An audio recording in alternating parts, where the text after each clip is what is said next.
खबरें खेती के कार्यक्रम में आप मन के स्वागत है। जय जोहार। सबसे पहली आज के खेती के खास खबर। राज्य में चलाए जाते नया उद्यान स्थापना कार्यक्रम, गेंदा फूल में कीट ले बचाव के तकनीकी जानकारी, गुलाब के हिमांगनी किस्म और कटहल के सफल खेती। कृषि के क्षेत्र में हरदम नवा नवा बदलाव आवत रही थे और ये बदलाव ला जान के किसान मन खेती करी तो मला बहुत फायदा हुई। राज्य में चलाए जाते नया उद्यान स्थापना कार्यक्रम, ये योजना के अंतर्गत बहुवर्षीय फल जैसे आम, नींबू, बेर, आंवला, अमरूद आदि पौधा के रोपण करके ओकर देखभाल करना शामिल है, जेकर बर अधिकतम 4 हेक्टेयर क्षेत्र पर प्रति हितग्राही ला कुल लागत में 75% के अनुदान दिए जाही, जिन्ह 3 किस्त में किसान मन ला प्राप्त होही। एकर बर किसान मन अपन खेत में फल के बने बीज खरीद के उत्पादन कर सकथे और अपन आर्थिक स्थिति ला सुधार सकथे। बेहतर तकनीक, फसल से संबंधित जानकारी ला जान के किसान मन खेती करही तो मला अच्छा उत्पादन मिली। गेंदा के फूल में कीट के प्रकोप ह बहुतायत होथे।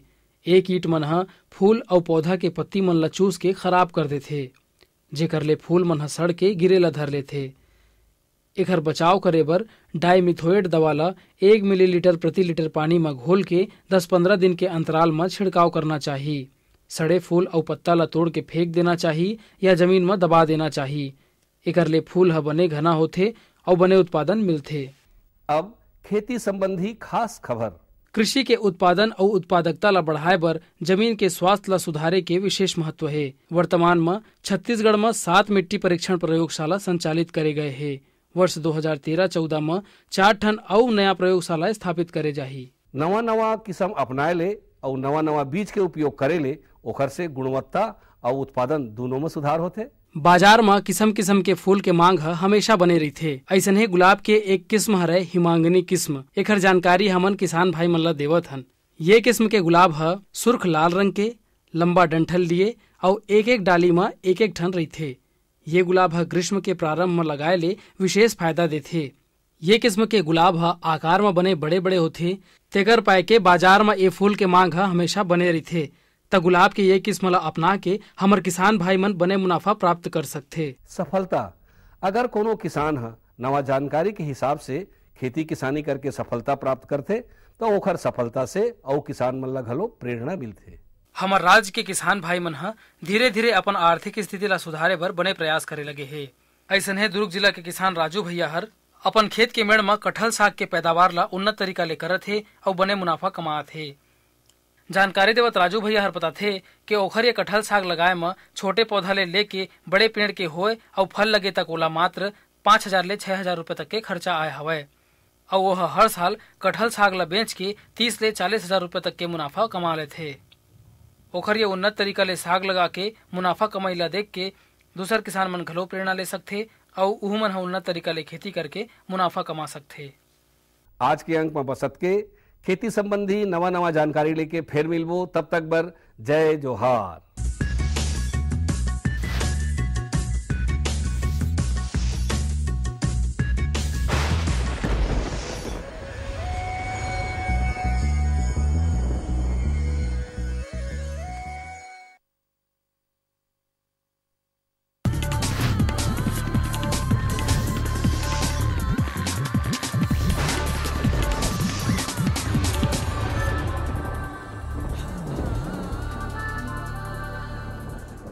नमस्कार।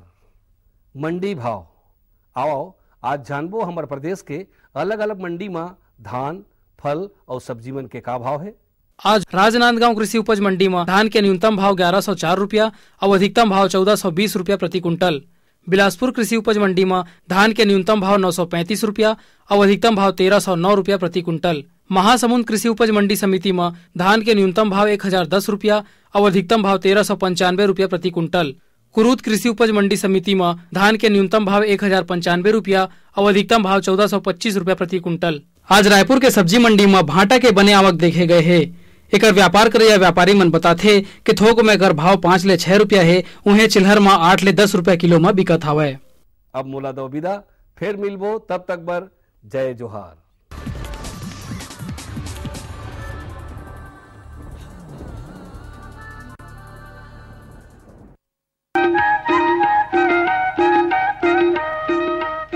ये लो। और बताओ। बस। अरे ये क्या भैया जी, बस इतनी सी रासायनिक खाद? किसानी छोड़ रहे हो क्या? किसानी नहीं, नादानी छोड़ रहे हैं। मिट्टी की जांच कराई है। अब तो लालाजी जितनी जरूरत है उतने ही उर्वरक खेत में डालेंगे। हाँ, किसान भाई आज ही अपने जिले की नजदीकी भूमि परीक्षण प्रयोगशाला में मिट्टी की जांच जरूर करवाएं और मिट्टी में पोषक तत्व, नमी व पौधे के विकास को देखते हुए केवल जरूरत के अनुसार ही पोषक तत्व डालें। और हाँ, मिट्टी में गंधक, जस्ता, बोरोन जैसे सूक्ष्म पोषक तत्वों का पता लगाना भी न भूलें।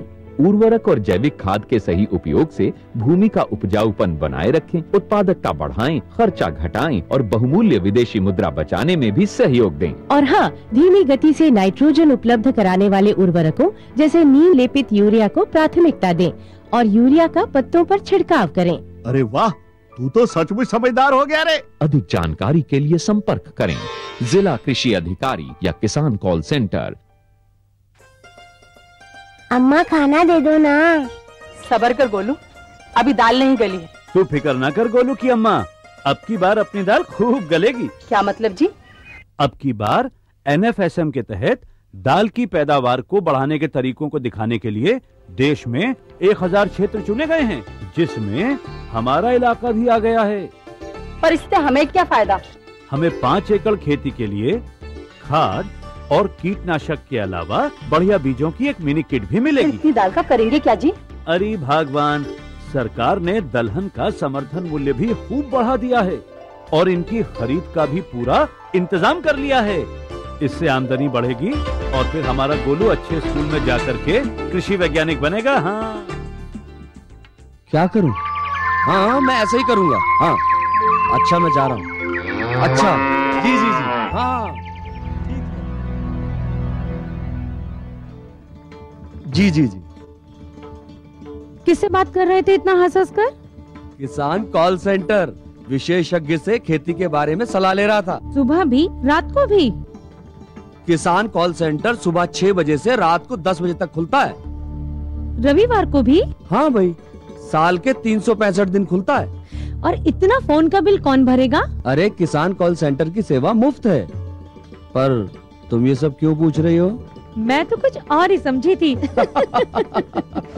किसान भाई कृषि संबंधी समस्याओं का अपनी भाषा में तुरंत समाधान पाने के लिए पूरे भारत में किसी भी फोन से राष्ट्रीय हेल्पलाइन नंबर 1800-1801-1551 पर संपर्क करें। किसानों का दोस्त किसान कॉल सेंटर।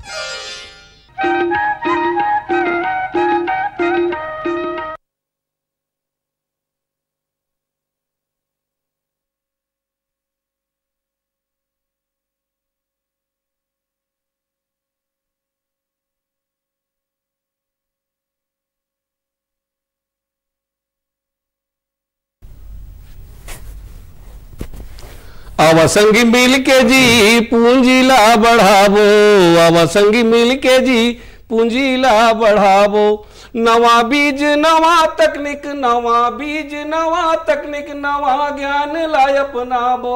अवसंगी मिल के जी कार्यक्रम के दिखैया छत्तीसगढ़ के जम्मू किसान भाई बहनी तुहार मन के स्वागत है और जय जोहार है। संगवारी हो, तुमन जाना था कि हमारे भारत जो है कृषि प्रधान देश है और एमा लगभग 80% आदमी मन हा खेती किसानी करके अपन जिंदगी चलावत है। ओखरे सेती हमार भारत सरकार हा खेती किसानी से नवा नवा जो जानकारी आवत है, नवा नवा जो तकनीक आवत है, तेन ला कृषि दर्शन के माध्यम से हमारे किसान भाई तक पहुंचाते, ताकि किसान भाई मन के आर्थिक स्थिति सुधरे। काबर कृषि जैसे सुधरी वैसने देश के स्थिति घलो सुधरी। और संगी हो, तुम जाना था आज जो बुधवार है और महीना के आखिरी तारीख है और आज के दिन हमारे मन के हमर गोट के कार्यक्रम होते। और हमर गोट के कार्यक्रम में हमारे यहाँ स्टूडियो में हमार विशेषज्ञ के साथ साथ में अलग अलग गांव के बहुत जन किसान भाई मन घलो आते अपन प्रश्न लेके। अब वो प्रश्न के ला पूछते उमन और सोझे जवाब हमारे विशेषज्ञ मन देते और उनका जो सवाल है किसान मन के तो उन वहाँ तुहरो मन के सवाल हो सकत है, उमन ला जो जवाब मिली तो उन जवाब से तुहमन ला फायदा हो सकत है। ओकर स्थिति आज हम ना VNRR जो बड़े बड़े बिही आजकल छत्तीसगढ़ में दिखत है वो बिही कहाँ लाए है, कैसे एकरे जानकारी आप मन ला देवाबो। और ये विषय में जानकारी दे बर विशेषज्ञ के रूप में हमारे बीच में आए हवे। हाँ संगवारी हो, तुमन तो मला जानते छव जेखर मन के आए ले छत्तीसगढ़ में खेती किसानी में नवा क्रांति आगे हवे, राजेश चावड़ा जी और विमल चावड़ा जी, आप मन के स्वागत है, जय जोहार है। ये चावड़ा जी मैंने केवल फल फलहारी में नहीं, साग भाजी सबों के क्षेत्र में ऐसा क्रांति करे हैं जहां चीज है एक होत यहाँ 20 और 25 होने वाला है। कम जगह में ज्यादा से ज्यादा फायदा देवैया तकनीक ला खोजने वाला है संगवारी हो। और हमारे बीच में बहुत अगन किसान भाई मन घलो आए हुए अलग अलग गांव से, तुहरो मन के स्वागत है और जय जोहार है। तो संगी हो ज्यादा देर नहीं करके इखर मन के सवाल और इखर मन के जवाब, और तुम जाना था ना कि आज के दिन तुम हमार मन से सीधा फोन लगा के बात कर सकत हो। तो फोन के नंबर तुम मैं बता देता हूँ, हाँ 1800-233-9418। हाँ संगवारी हो, यही नंबर में आज ये जो बीही VNR बीही है एक से संबंधित कुछ भी तुम्हार सवाल हुई तेला तुम सीधा फोन लगा के पूछ सकत हो और जवाब हमारे विशेषज्ञ मन दी। तो संगवारी आप सबसे पहले हम आज के सबक के कार्यक्रम शुरू करें। आप कहाँ से आए हो, आप क्या जानना चाहते हो? मैं महासमुंद क्षेत्र का किसान हूँ और ये जानना चाहता हूँ कि इस बीही को लगाने से पहले भूमि की तैयारी कैसे करना चाहिए। आपका नाम क्या है? मैं नरेश चौहान हूँ। जी जी, तो भूमि की तैयारी कैसे करना चाहिए? जहाँ तक इस बीही का सवाल है या कोई भी सामान्य हम बीही ले लें, लगभग हर तरह की ज़मीनों में इसको उगाया जा सकता है, चाहे वो कन्हार ज़मीन हो, भारी ज़मीन हो, हल्की ज़मीन हो, रेतीली हो या मुरम मटासी वाली हो या थोड़ी बहुत पथरीली भी हो, तो भी इसको उसमें उपजाया जा सकता है। कुछ एक विशेष सावधानी हमें इसमें रखनी चाहिए। अगर हमारी ज़मीन ऐसी है जहाँ पर पानी के निथार की सुविधा नहीं है तो हमें कोशिश करना चाहिए कि हम कुछ निथार की व्यवस्था वहाँ कर लें और टेबल क्यारी के ऊपर थोड़ा सा ऊंचा मांदा बना करके उसके ऊपर में उसके पौध को रोपण करें, जिससे जड़ों के पास में पानी नहीं रहेगा और जड़ों की ग्रोथ पर्याप्त मात्रा में, अच्छी मात्रा में होगी। इसके अलावा भूमि की तैयारी के लिए हल्की सी जुताई करना है, टेबल क्यारी बनाना है और शुरुआत में बेसल में जो हम कहते हैं कि ज़मीन लगाने के पहले जो हम डालते हैं खाद, 6 से लेकर के 10 टन तक गोबर की पची हुई खाद, साथ में super phosphate, single super phosphate हम उसमें डालते हैं 200 kilo, muriate of potash 50 kilo, 25 kilo magnesium sulphate और माइक्रोन्यूट्रिएंट का मिक्सचर। इतनी चीज़ें डालने के बाद उसको मिला देते हैं और मिलाने के बाद में उसके ऊपर में मिट्टी डाल के फिर बरसात लगने के बाद में उसमें पौधे की रुपाई करते हैं। ये तो आप संगी, आप क्या जानना चाहते हो?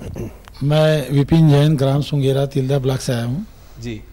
मैं डॉक्टर साहब से ये जानना चाहता हूँ कि हमारे यहाँ जो देसी जाम होते हैं, हाँ। उनकी तुलना में ये जाम ज्यादा साइज में भी बड़े हैं और काफी सुंदर भी हैं। इसका कारण क्या हो सकता है? इसका कारण क्या है? पहला कारण तो ये है कि ये अमरूद बड़ा क्यों हुआ। एक तो इसका जेनेटिक अनुवांशिकी ऐसी है कि ये अमरूद बड़े साइज का होता है, पहला। और दूसरा, इसके कुछ प्रैक्टिसेस हैं या इसके एग्रोनॉमिक प्रैक्टिसेस है जिसके बारे में मैं राजेश भाई से निवेदन करूंगा कि क्या क्या चीजें ऐसी करते हैं कि इसका साइज बड़ा होता है और इसकी क्वालिटी उत्तम आती है। वैसे तो ये जाम के पेड़ में लगभग 300-400 फल लगते, पर ओते का फल हमन जाम के पेड़ में नहीं रखन, उमा से 60 से 70 फल ला रखथन, बाकी फल ला तोड़ देथन, तेकरे फाय के ये फल बड़े होते और अनुवांशिकी भी है, एक नाम से भी ये फल बड़े होते। आप क्या जानना चाहते हो? हमारे युवा साथी भी आए हुए हैं, गुरु से सवाल करते हैं। आपका नाम? मेरा नाम जरूषा है और मैं यहीं रायपुर के रहने वाली हूँ। हम मतलब जब मार्केट जाते हैं तो 2-3 सालों से हमने ये लार्ज साइज के जाम देख रहे हैं, तो ये पहले तो नहीं थे पर अब ये आए, तो इसका क्या है कि ये इस अभी रिसेंटली यहाँ पे आ रहे हैं, अवेलेबल हो रहे हैं मार्केट में? कहाँ से आ रहे हैं, कैसे आ रहे हैं? कहाँ से आ रहे हैं? इस किस्म को बनाने के लिए VNR के वैज्ञानिकों ने पिछले 18 साल से प्रयास किया है। हमारे जितने भी देशी अमरूद थे उसके अंदर में टिकने की क्षमता कम थी, 2 या 3 दिनों के अंदर में वो नरम पड़ जाता था, जिसके कारण किसान यहाँ पर अमरूद उपजा करके उसको दूसरी जगहों पे नहीं भेज पा रहे थे।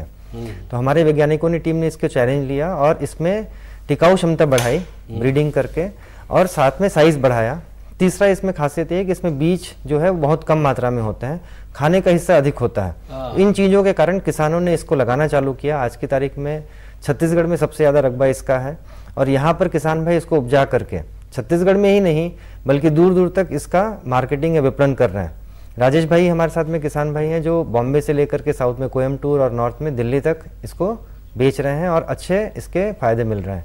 तो 3 मुख्य खासियत की बात की हमने इसमें। एक तो टिकने की क्षमता, तोड़ने के बाद में ये अमरूद 10 से लेकर 12 दिन तक बिना खराब हुए रखा जा सकता है। पौधे के ऊपर में भी ऐसा नहीं है कि आज अगर वो पक गया तो आज ही आज आपको तोड़ना है, वो अपने आप गिर के झड़ता नहीं है जैसे कि देशी अमरूद में होता है। ये पौधे में भी 1 हफ्ते 10 दिन तक रह सकता है। इसमें बीज की मात्रा कम होने के कारण खाने का हिस्सा अधिक है और बाकी जैसे अन्य अमरूदों में दूसरे फायदे हैं कि विटामिन सी की मात्रा अच्छी है, एंटीऑक्सीडेंट की मात्रा अच्छी है, इसलिए धीरे धीरे लोगों का इसमें चाव बढ़ता जा रहा है और लोग इसको ज़्यादा कंज्यूम भी कर रहे हैं। जी, आप उत्तर तो आप लोग मिल गई सही। हाँ, आप क्या जानना चाहता हूँ? जी, मेरा नाम प्रीतिका है और मैं रायपुर से हूँ। मेरा ये सवाल है कि महंगा इतना ज़्यादा क्यों है और हम क्या इसको विदेशों में भी भेजते हैं कि सिर्फ अपने इंडिया में ही रहता है ये? कुछ किसान भाइयों ने जो महासमुंद में है यहाँ पर उगा करके इसको बॉम्बे भेजा और बॉम्बे में ब्रोकर के थ्रू उसको दुबई, और एक किसान भाई ने इसको इंग्लैंड भी भेजा है। इसमें निर्यात करने की पूरी संभावना है। अगर हम दूसरे देशों में देखें तो इससे मिलती जुलती एक किस्म पर्ल नाम की है ताइवान में, वहाँ पर इन लोग इसको उगाते हैं तकरीबन 6000 हेक्टेयर में, और वहाँ से उन लोग कनाडा, हांगकांग, मेनलैंड चाइना और जापान एक्सपोर्ट करते हैं। तो जैसे जैसे हमारे यहाँ भी उत्पादन बढ़ेगा, प्रॉपर पोस्ट हार्वेस्ट मैनेजमेंट की तकनीक आएगी, तो यहाँ से भी ये चीज़ बाहर निर्यात की जा सकती है और बाहर में यहाँ से भी बेहतर भाव मिलेंगे।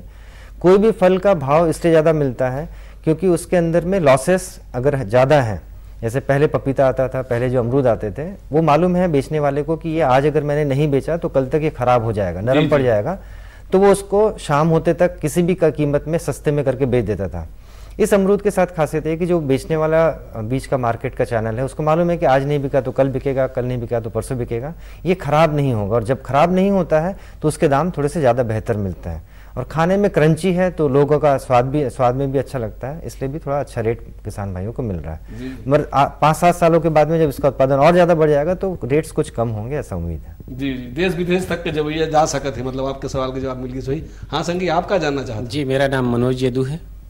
इस पौधे को कितने दूरी में लगाना है? पौधे की दूरी कितने दूर तक रहना चाहिए?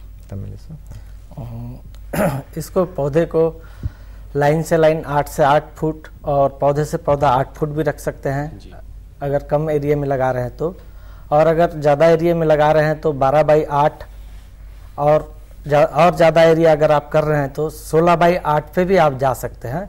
इसमें पहले नज़दीक लगाने से फ्रूटिंग ज़्यादा मिलती है और जहाँ दूर लगाते हैं फ्रूटिंग थोड़ी लेट से आती है, पर 2 साल या 3 साल के अंदर पौधे बरोबर हो जाते हैं, तो उसके बाद उसमें भी फ्रूटिंग उतनी आती है। पर यह है कि ज़्यादा दूरी पे लगाने से आप ट्रैक्टर से और बाकी सारे काम जो है इजी हो जाते हैं, सरल हो जाते हैं। जैसे कि मैं दिखा थे आपकी। जी हाँ, ये जिन फोटो है ये 16 बाई 8 के ऑर्चर्ड है। अच्छा। और 16 बाई 8 में लगे के बाद में ये 2 साल की उम्र के पौधा है। अच्छा, 2 साल मत फरे है? 2 साल मत का फरे है। जी जी जी। और जैसे राजेश भाई बोली से कि अगर कोई किसान भाई 20 एकड़ से ऊपर खेती करना चाहते हैं तो 16 बाई 8 के रकबा ठीक है।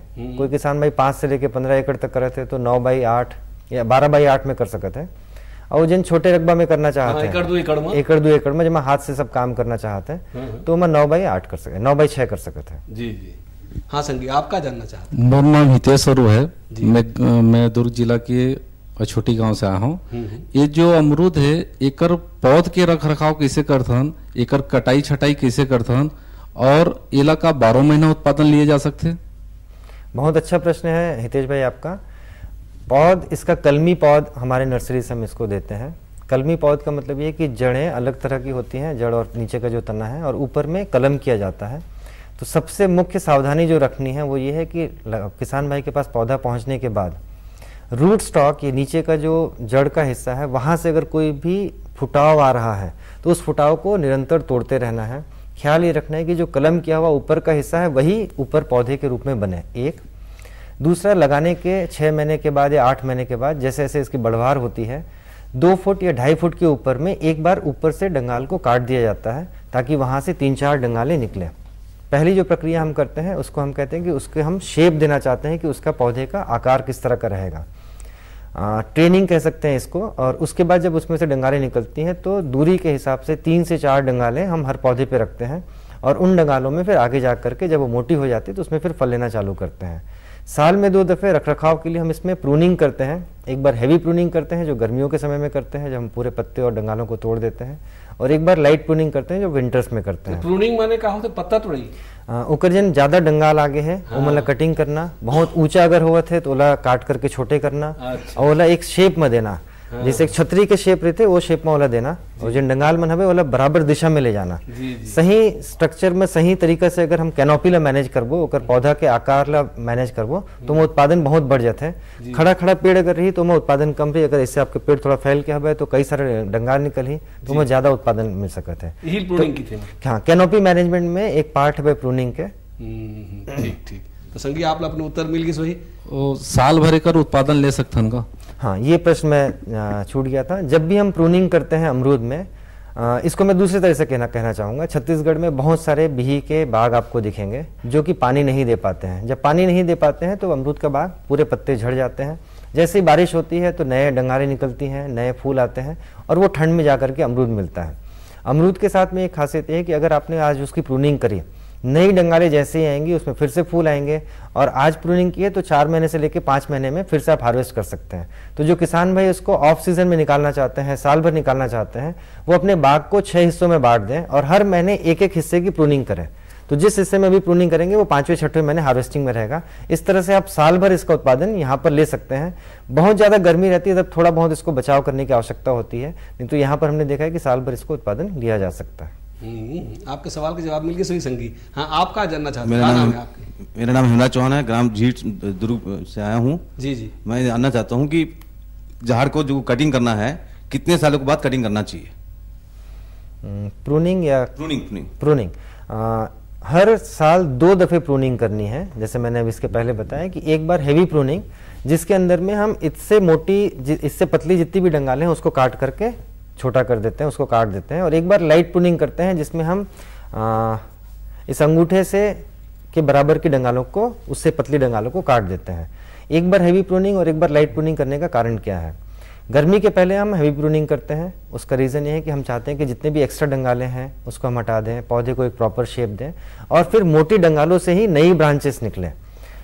प्रूनिंग करने का एक और फायदा यह है कि जो नई ब्रांचेस निकलती हैं उसमें आपको लगातार फूल मिलते हैं। अगर आपने प्रूनिंग नहीं किया तो भी अमरूद का पौधा फलेगा, मगर उसमें जो नई डंगालें आएंगी उसमें सिर्फ 2 या 3 फूल आपको मिलेंगे। और प्रूनिंग करने के बाद जो नई डंगालें आती हैं उसमें प्रोफ्यूज फ्लावरिंग होती है, बहुत सारे फूलों के उसमें मात्रा होती है, उत्पादन बढ़ते हैं। उत्पादन बढ़ता है। जी। एक डंगाल में मान लो 4 फल आते हैं, उसमें मतलब हम एक फल रखना है कि सबके सब फल रखना है? ये आपके बाजार के ऊपर में निर्भर करेगा कि आपको कितने फल रखने हैं। कई बाजार में 1 किलो या उससे ऊपर की अमरूद की मांग है। अगर आपके यहाँ पर 1 किलो के आसपास के अमरूद के साइज की मांग है तो आप एक डंगाल पे 1 फूल छोड़ें और एक फल को बड़ा होने दें। अगर आप चाहते हैं कि 500 से लेकर 800 ग्राम तक आपको वजन चाहिए फल का तो 2 फल छोड़ सकते हैं। 300 से 500 ग्राम का वजन अगर आपको चाहिए तो आप 3 से 4 फल छोड़ सकते हैं। तो ये आपके ऊपर में निर्भर करता है कि आपकी बाजार किस तरह के फल के साइज की मांग कर रही है। उसके हिसाब से आप अपनी थिनिंग प्रैक्टिस, इसको हम कहते हैं कि कितना थिनिंग करने के बाद एक डंगाल पे हमने कितना फल छोड़ना है उसके ऊपर निर्भर करेगा। तो आपके सवाल तो इंग्लिश है। हाँ संगी, आप क्या जानना चाहते? सर मैं रवि कुमार तांडी रायपुर से हूँ। मैं इसका मार्केटिंग से संबंधित पूछना चाहता हूँ सर। मार्केटिंग के लिए राजेश भाई बताएंगे, क्योंकि वो इसको अच्छे से स्टोरेज और मार्केटिंग से संबंधित। मार्केटिंग हमारे यहाँ रायपुर में भी बहुत अच्छा डिमांड है। ओकर बाद दिल्ली, बॉम्बे, साउथ और सबो जगह में हमार इंडिया में जाम जाते, उड़ीसा और सबो जगह अच्छा डिमांड है। बस ये है कि पैकिंग अच्छा करे लगते, उमा फोम जैसे एमा दे है फोम लगाए लगे, पॉलीथीन लगे रहना चाहिए और ये फोम लगे है। तो ये फोम पॉलीथीन ये सब लग के डब्बा में अच्छा से पैक करके अगर हम इंडिया में सबो जगह भेजत हन तो कहीं खराबी नहीं आवत है। और ये जाम सब जगह हमारे इंडिया में पूरा जगह बेचावत है, हर सिटी में। जैसे स्टोरेज करने वगैरह का तो कुछ प्रॉब्लम नहीं रहता है? स्टोरेज हम थोड़ा ठंडा करके रख सकत हन, कुछ एक प्रकार से टेम्परेचर में रखना है, ऐसी कुछ तो प्रॉब्लम नहीं रहता। हमने कोशिश करके देखे हैं रेफ्रिजरेटर में जो नीचे के डब्बा रहते हैं पेपर में लपेट करके रखे रहे हैं तो करीब 40 दिन तक ये खराब नहीं हो रही से। तो उसके बाद फिर हमन नहीं रखे वाला।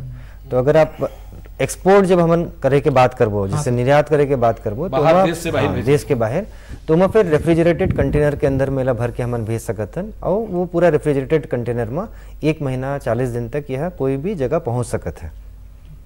इंडिया में लोकल हमन भेजना है तो ट्रेन से हमन भेजथन या बस से भेजथन या ट्रक से भेजथन तो दूसरा तीसरा चौथा दिन कोई भी मंडी हो जाता है। तो मैं रेफ्रिजरेशन के खर्चा अभी नहीं बढ़ाए हैं, बाकी आगे अगर मौका लगी या जरूरत पड़ी तो ला रेफ्रिजरेशन में भेज सकते हैं। 5 से लेकर 6 डिग्री सेंटीग्रेड टेम्परेचर में ला स्टोर करता है। संगी सवाल के जवाब मिल गए सही। हाँ, आप क्या जानना चाह रहे हैं? मैं BR नौरंगे रायपुर से। सर मैं ये VNR क्या होता है और इस फसल की खेती क्या खेती योग्य जमीन में भी इसका फसल ले सकते हैं क्या? जी, VNR का मतलब है वेजिटेबल एंड राइस। छत्तीसगढ़ में ही इसका अनुसंधान करके इस बिही को बनाया गया है और इसका नाम हमने VNR बिही ही रखा है। मतलब छत्तीसगढ़ में चूंकि इसका रिसर्च हुआ, यहीं पर इसके पौधे मल्टीप्लाई हो रहे हैं और हम गर्व से कह सकते हैं कि आज तकरीबन 18 राज्यों में ये 4 लाख पौधे इसके किसान भाइयों ने लगाए हुए हैं। सिर्फ इसलिए कि इसकी खासियत ये है कि कीपिंग क्वालिटी है, कम बीज का हिस्सा है और एक अच्छा क्रंची टेस्ट है। खेती की ज़मीन में निश्चित रूप से इसको लगाया जा सकता है। बस 2 ही चीज़ों का हमें ध्यान रखना है कि उसमें निर्यात की पर्याप्त सुविधा हो आपकी, पानी कहीं पर रुकना नहीं चाहिए, तो आपको निकास की अच्छी सुविधा बनानी है। अगर वो नहीं है तो थोड़ा सा टेबल क्यारी बना लीजिए। और आज की तारीख में जैसे राज्य सरकार हमें ड्रिप सिस्टम पे अच्छी सब्सिडी दे रही है, तो आप अगर इसमें ड्रिप सिस्टम कर देते हैं तो थोड़ा टेबल क्यारी और बड़ा बना सकते हैं और बहुत आसानी से इसको किसी भी ज़मीन पे उगाया जा सकता है। संजय, आप क्या जानना चाहते हैं? सर, मोर नाम दान सिंह साहू है, गुंडरदेव ब्लॉक से। क्या इसको मुरुम जमीन में भी उत्पादन कर सकते हैं? आपके सामने जो टीवी में फोटो चल रहा है वो पूरा का पूरा मुरम जमीन है। इसमें मुश्किल से 6 से 8 इंच या 9 इंच के करीब मिट्टी है, बाकी नीचे में पथरीला है ये। और उसमें आप देख सकते हैं कि किस तरह से इसका फलन हो रहा है। पहले हमारी मान्यता थी कि हम हल्की ज़मीन में फसल अच्छी नहीं ले पाते थे। वो बिल्कुल सही मान्यता थी, क्योंकि हल्की ज़मीनों में या मुरम ज़मीनों में पोषक तत्वों को अपने पास रोक करके रखने की क्षमता नहीं होती है। और एक बार हमने तत्व दिए, कुछ समय के बाद में वो तत्व या तो नीचे लीच हो जाते हैं या तो खत्म हो जाते हैं। ड्रिप पद्धति या ड्रिप सिस्टम आने के बाद में एक बहुत बड़ा वरदान है कि आप हर पानी के साथ में उसको जो आवश्यकता है, जितनी आवश्यकता है, हर बूंद पानी में आप उतना पोषक तत्व उसको आप देते हैं। तो इस करके आप किसी भी ज़मीन में इसको चाहें लगा सकते हैं। उसके साथ में अगर हल्की ज़मीन है तो आपको ड्रिप पद्धति का चुनाव करना पड़ेगा। आप कहेंगे कि पाटा पद्धति में मैं हल्की ज़मीन में करूं तो उसमें खाद आपको बहुत निरंतर देना पड़ेगा, जबकि ड्रिप में ये नियम है कि हर पानी के साथ में आप खाद दें और उसमें आप उसको अच्छे से ले सकते हैं। मैंने बढ़िया छत्तीसगढ़ में खोज करेंगे या छत्तीसगढ़ के हर भूइया में ये जो बिही है ना, हाँ, अच्छे से हो सकते हैं। हाँ संगवा जी, आप एक और सवाल जानना चाहते हो? हाँ, मैं जानना चाह रहा था कि जाम में स्वाद बढ़ाने के लिए हमें क्या उपाय करने चाहिए? पहला, किसी भी फल में और खास करके अमरूद में अगर हम स्वाद की बात करें तो नत्रजन का मैनेजमेंट बहुत ज़रूरी है। शुरुआत के समय में जब हमारे पास नत्रजन का जो मुख्य काम होता है कि नई डंगालों को बनाना, नए पत्तों को बनाना और फल को बड़ा करना, तो शुरुआत के समय पे हम नत्रजन देते हैं, साथ में स्फूर खाद भी देते हैं, पोटाश भी देते हैं। और जैसे जैसे फिर फल बड़ा होना चालू होता है, जब इस अवस्था से लेकर के इतना बड़ा फल हो रहा है, तब तक हम नत्रजन देते हैं। जब फल बड़ा हो गया, जिसको हम कहते हैं कि बल्किंग हो गई है, उसके बाद अगर हमने नत्रजन की मात्रा ज़्यादा दी तो उसके अंदर में मिठास कम हो जाती है, कार्बोहाइड्रेट्स का लेवल कम हो जाता है। इसलिए पहला तो संयम जो हमें बरतना है वो नाइट्रोजन मैनेजमेंट का है। शुरुआत के समय में हम 2:1:1 NPK के रेशियो में देते हैं। उसके बाद में हम सेकेंड में 1:1:1 में, और फाइनल जो डोज देते हैं वो 1:1:2। मतलब जब फल पकने के समय पे आ रहा है तब पोटाश की मात्रा हम बढ़ाते हैं, तो उसके अंदर में शुगर कंटेंट बढ़ता है और मीठापन बढ़ता है। पहला ये हो गया। दूसरा मिठास बढ़ाने का तरीका ये है कि जैसे ही ये फ्रूट सेट हो और उसके डंगाल आगे की जो आगे बढ़ रही है उसमें 6 जोड़ी पत्तियां, या आप कह लें एक साथ 2 पत्तियां निकलती हैं, 12 से लेकर 14 पत्तियां तक आई। उसके बाद उसके टिप को आप तोड़ दीजिए। टिप को तोड़ने से क्या होगा कि उसकी जो एनर्जी है पौधे की वो फ्रूट को बड़ा करने में जाएगी और उसकी एनर्जी यहाँ पर संरक्षित होगी। तीसरा जो आपको देखना है कि हर जमीन में अलग अलग मात्रा में कार्बनिक पदार्थ होता है और नत्रजन होते हैं। तो आपको ये देखना है कि सीजन में पौधे को नजर करके कि फ्रूट सेट होने के बाद में अगर और वो नई डंगाले मार रहा है, इसका मतलब ये है कि आपका नाइट्रोजन का लेवल ज़्यादा है, आप उस नाइट्रोजन को कम कर दें। ये नहीं होना चाहिए कि फ्रूट सेट हो गया उसके बाद भी नई नई डंगाले ग्रोथ कर रहा है। अगर ऐसा होगा तो ये दर्शाता है कि नाइट्रोजन का लेवल अधिक है। फिर जब राइपनिंग के स्टेज में है उस समय पे हम पोटाश